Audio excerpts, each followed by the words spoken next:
Back to Max Easy Lessons. On this one, we're going to learn how to develop the plot of your story. Thank you so much for watching. Thank you so much for stopping in. Let's get straight into it.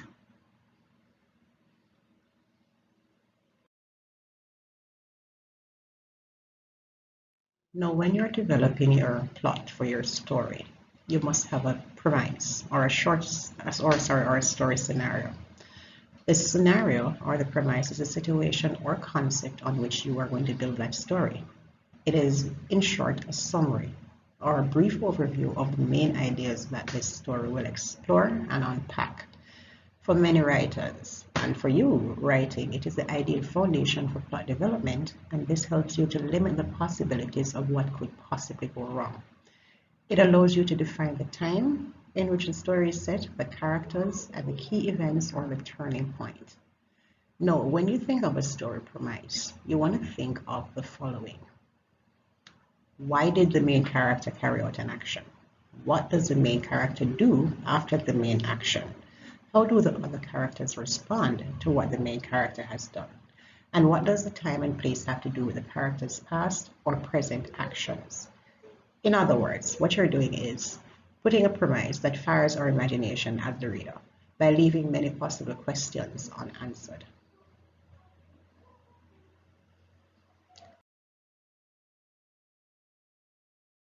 Then you want to talk about inciting action or event. We define the plot as the main events of a play, a novel, a film, or similar work, devised and presented by the writer as an interrelated sequence. Now, you want to begin to explore the interrelated sequence by connecting the events of a story.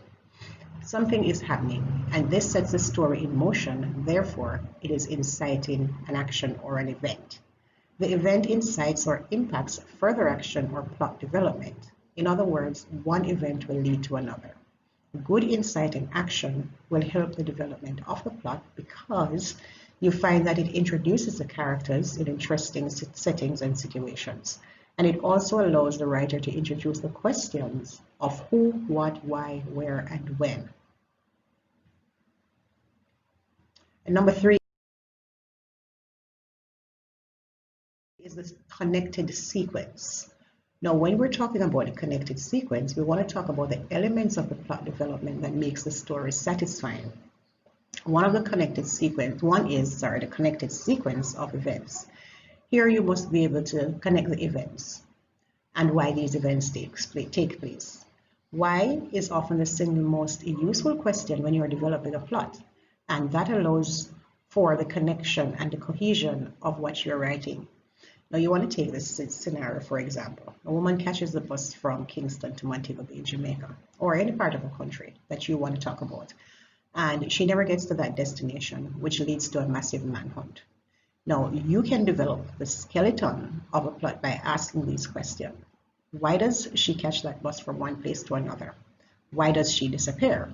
And your possible solutions then would be, she did not intend to go to that destination, but she just wanted it to appear as though she had left. Or the bus had diverted along the journey, or something had happened, an accident, or the bus was held up and robbed, whatever it is. These are the possible solutions that you add to your skeleton. Now, by making the character take this journey, you are limiting the events that can happen next. Therefore, you are creating possibilities for other events by connecting the sequence of the events. Something happens to do with the mode of transport, or the intentions of not catching the train comes to mind. The interruption or the delay or complication. Now, this is a useful element of developing the plot, the interruption, where you can interrupt the flow of your story to complicate how your plot will develop. And this includes switching to the viewpoint of another main character in the story for a moment, where you will interrupt the first character's arc, the line of events, the sequence of events that the first character is taking. You may want to switch. It's a bit difficult to do, yes, if you're just starting to write the short story, but it is an asset for those who are familiar with writing the short story. You can also insert or add a smaller event that sidetracks a character from the primary goal. Number 5. is what we want to talk about, the point of no return. This is not common in every plot, yet it is a useful concept for thinking about situations where the main character makes a decision and cannot go back on that decision. When it is used, it will move the plot forward and sustain the momentum. When developing your plot, you have to be aware of some events that can mark the moments where that character, the main character, or other characters will make choices that they cannot go back on. They've made a choice, they have to stick with that choice. And it's all about what technique you want to use in the story here. Number 6 is the plot twist. Now, in some stories, there is a dramatic plot twist. And within this plot twist, one uncovers the truth and or the characters may experience surprises that often emerge along the way. A good plot twist is unexpected. No one knows what's coming, it just happens.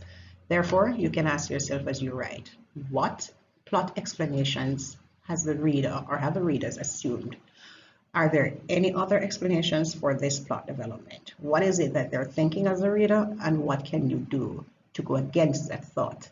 How will you reveal the surprising truth to your reader?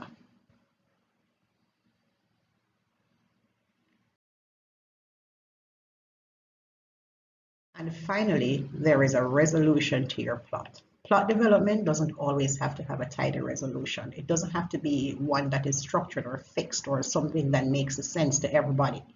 Some stories may end with a maddening or a cryptic situation where the conclusion depends largely on how the reader interprets that story. Still, good plot development will give answers to the main questions that are established by the premise. In developing the plot towards a resolution, you may ask, what are the biggest questions that I haven't answered yet? And what are the possible answers to these questions? How do I create a definite answer?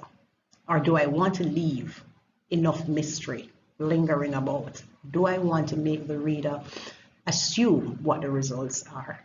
So these are the steps in creating your plot for your stories. Thank you so much for watching. If you have watched to the end and you haven't subscribed to the channel, please feel free to subscribe to the channel. If not, that's okay. You can always still come back and watch another video here. Thank you so much for watching.